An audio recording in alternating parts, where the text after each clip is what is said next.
کہ آپ اس کو پہلے مرحلے پر چیلنج نہ کریں. صحیح. اگر آپ یہ رویہ اختیار کرتے ہیں کہ سب سے پہلے اس کی بڑائی پر ہی آپ ضرب لگاتے ہیں تو اس کا نتیجہ یہ نکلے گا کہ وہ آپ کی بات سننے کے لیے تیار نہیں ہوگا.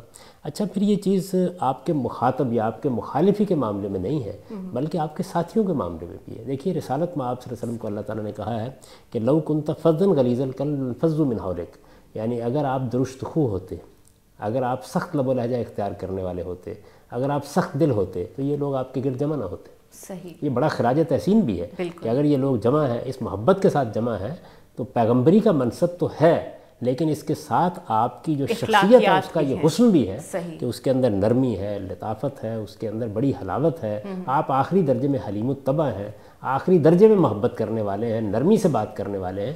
تو نرمی سے بات اصل میں دل میں اترتی ہے.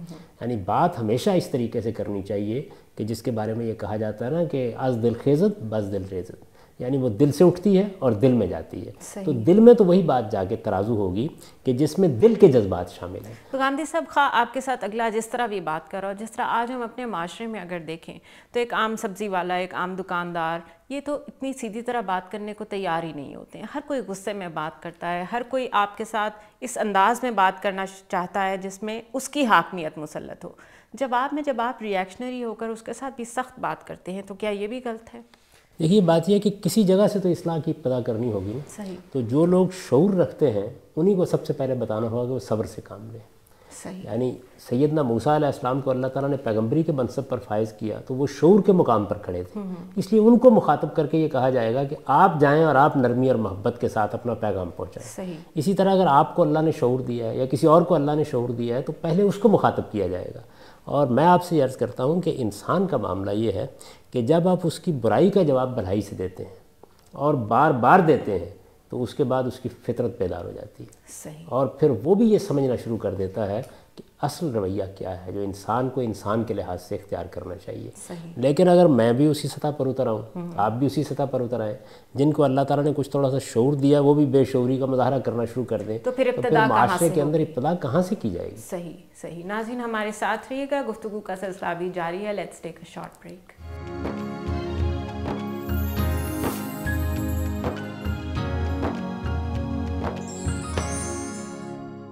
ویلکم بیک ناظرین. حقوق العباد گاندھی کے ساتھ میں گفتگو کے آداب پہ ہم گفتگو کر رہے ہیں. گاندھی صاحب آج کل کے ٹاک شوز کی طرف میں آپ کی توجہ دلانا چاہوں گی.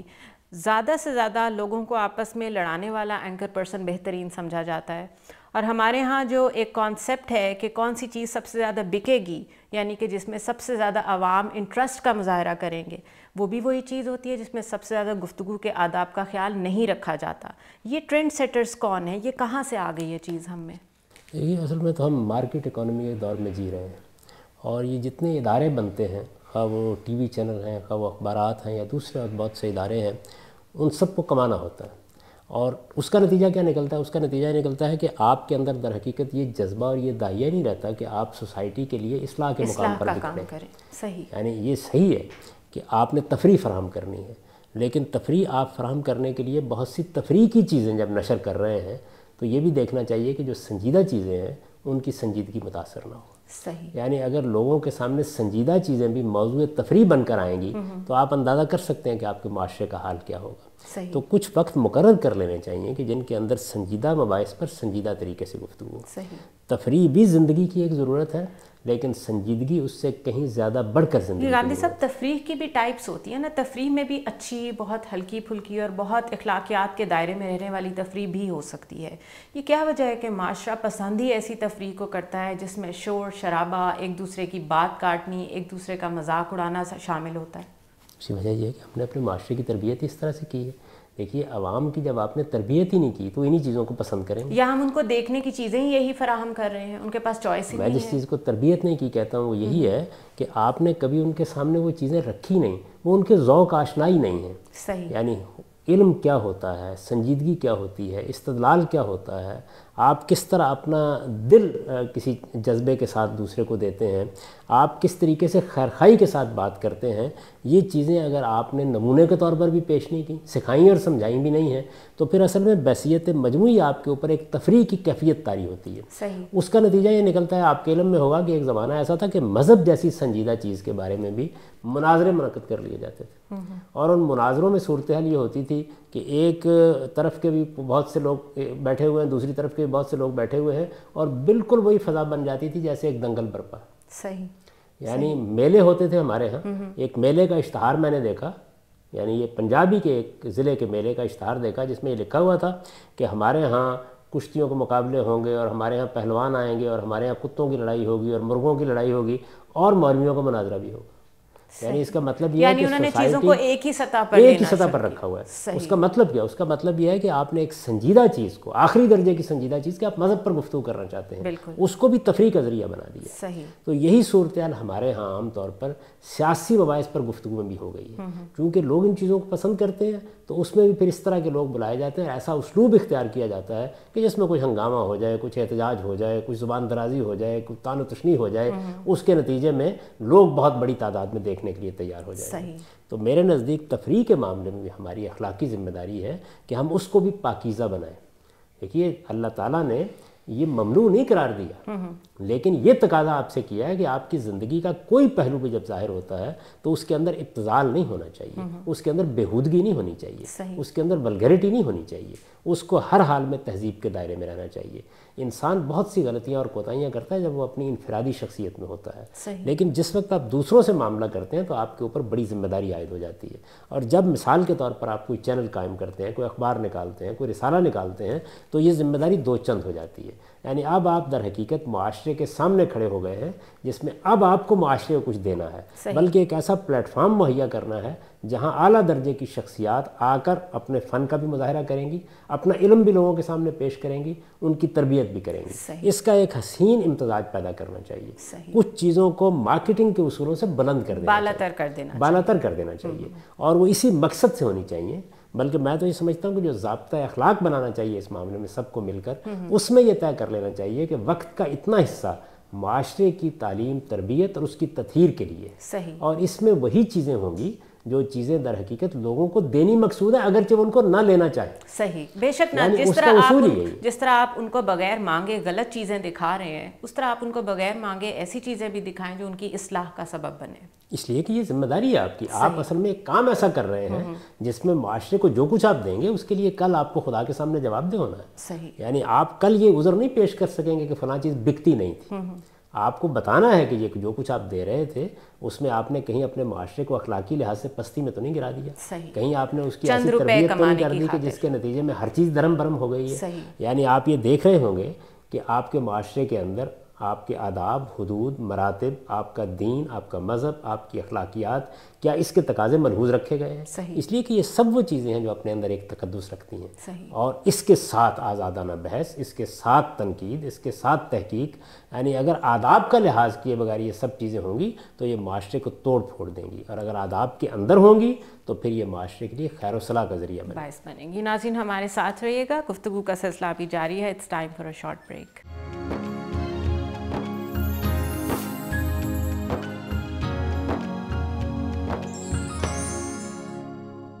ویلکم بیک ناظرین، پروگرام ہے حقوق العباد گامدی کے ساتھ، اور ہم بات کر رہے ہیں گفتگو کے آداب پہ۔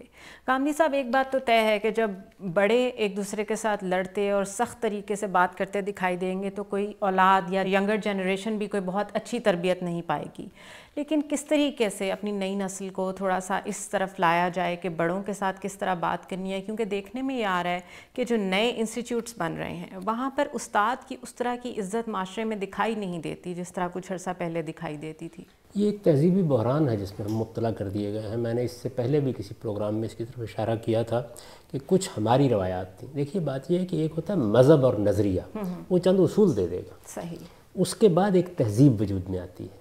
اس تہذیب میں بے شمار عوامل کام کرتے ہیں، یعنی آپ جس ملک میں ہیں وہاں کیا روایات رہی ہیں، اس کے رواج کیا رہے ہیں، اس میں کیا چیزیں ہیں کہ جن کو وہاں کے موسموں نے، وہاں کی معاشی معاملات نے ایک خاص صورت دے دی ہے، یہ ساری چیزیں اس میں ہوتی ہیں۔ یہ سب کچھ ہمارے یہاں بھی موجود تھا۔ یعنی اگر آپ اپنی تاریخ پہ نگاہ ڈالیں تو مسلمان عرب سے نکلے، وہ عجم میں آئے، عجم کی اپنی کئی ہزار سال کی پرانی روایات تھیں، یعنی ان کے ہاں مجالس کیسی ہوں گی، کس طرح بات کی جائے گی۔ پھر اس کے بعد ہندوستان میں آئے، ہندوستان کی اپنی روایات کا ایک بہت بڑا پس منظر تھا۔ ان کے امتزاج سے آپ کی ایک تہذیب بنی، یعنی ہم چونکہ ریاست پاکستان کے بارے میں بیٹھے گفتگو کر رہے ہیں تو آپ کی ایک تہذیب بنی. اس کے بعد جب مغربی تہذیب آئی تو یہ سب کچھ درم برم ہو گیا. اس کے نتیجے میں ایک کشمکش پیدا ہوئی. اس کشمکش کی نوعیت پہلے مرحلے میں تو یہ تھا کہ کچھ لوگ اس کی حفاظت کر رہے تھے اور وہ کسی درجے میں بھی اس کو قبول کرنے کے لیے تیار نہیں تھے. کچھ اس طرح کے تھے کہ انہوں نے اپنے سارے دروازے وا کر دیے. اور یہ لینے اور دینے کا جو عمل ایک فطری عمل تھا یہ فطری طریقے سے نہیں ہوا بلکہ کشمکش اور بحران کے انداز میں ہوا ہے. اس وقت بھی در حقیقت ہم اسی بحران میں مبتلا ہیں. اس بحران میں جو سب سے بڑا کردار ادا کر رہی ہے چیز وہ زبان ہے. دیکھیے ہم گفتگو پر بات کر رہے ہیں نا, گفتگو ایک بڑا ذریعہ یہ ہے کہ ہم زبان کون سی استعمال کرتے ہیں. زبان صرف ابلاغ کا ذریعہ نہیں ہے, یہ اصل میں اپنے محاوروں میں, اپنے روزمرہ میں, اپنے الفاظ میں, اپنے اسالیب میں آپ کی تہذیب لے کے آتی ہے. ہمارے ہاں عربی زبان تھی, پھر اس کے بعد فارسی زبان آئی, پھر اس کے بعد ہم اردو میں آ گئے. تو یہ سارا ایک تہذیبی عمل تھا جو ان زبانوں کے حوالے سے چلا آ رہا تھا. اس کے بعد انگریزی زبان آئی. آپ انگریزی زبان سے واقف ہیں. انگریزی زبان میں جب آپ گفتگو کرتے ہیں, بات کرتے ہیں, تو آپ صرف الفاظ نہیں بول رہے ہوتے بلکہ اچھی زبان اگر آپ جانتے ہیں تو پھر آپ پورا کا پورا تہذیبی پس منظر لے کے آ رہے ہوتے ہیں. اس بحران نے در حقیقت ہمارے یہاں لوگوں کو کہیں کبھی نہیں چھوڑا. یعنی ان کے حافظے سے پہلے عربی زبان کی وجہ سے 14 صدیاں نکل گئیں, پھر اس کے بعد فارسی زبان جب لوگوں نے چھوڑ دی تو اس کے نتیجے میں 9 صدیاں نکل گئیں. اب جب اردو زبان کے ساتھ بھی وہی معاملہ ہو رہا ہے, 3 صدیاں مزید نکل گئیں. تو یہ جو چیز ہے, تو ہم ہر چیز کی ابتدا بار بار کر رہے ہیں اور ہر دفعہ ہم اس تہذیب کی اچھی چیزوں کو بھی پیچھے چھوڑ دیتے ہیں اور ایک نئی تہذیب کو اڈاپٹ کرنے کی کوشش کرتے ہیں. ہم اس کی کنٹینیوٹی, اس کے تسلسل کو قائم نہیں رکھ پا رہے ہیں. تو اس وجہ سے اس وقت یہ بڑی ضرورت ہے کہ ہمارے یہاں خاص طور پر جو ادارے قائم ہو رہے ہیں وہ اس روایت کو قائم رکھنے کی کوشش کریں.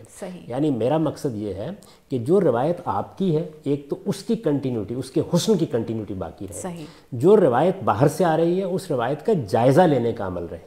وہ آئے گی اپنے طریقے پر, اس کو روکا نہیں جا سکتا. اصل میں مصنوعی رکاوٹوں کے ساتھ یا آہنی پردے تان کر آپ کسی معاشرے کو روک نہیں سکتے. اور موجودہ زمانے میں اگر آپ ایک جگہ قدغن لگائیں گے تو 1000 راستے دوسرے ہو جائیں گے. یعنی یہاں تو صورتحال وہ ہے کہ جو سیلاب کے زمانے میں ہو جایا کرتی ہے. اس میں یہ نہیں ہو سکتا کہ آپ نے ایک موری بند کر دی ہے تو اس کے نتیجے میں پانی اب نہیں آئے گا. نہیں, وہ وہاں سے آئے گا جہاں سے آپ اس کا تصور نہیں کر سکتے. تو آپ کو کرنا کیا, آپ نے اس ساری صورتحال کو مینیج کرنا ہے. اسی وجہ سے بہت سے لوگ مجھ پر معترض بھی ہو جاتے ہیں کہ میرے نزدیک رد عمل کی نفسیات سے کچھ نہیں ہوتا.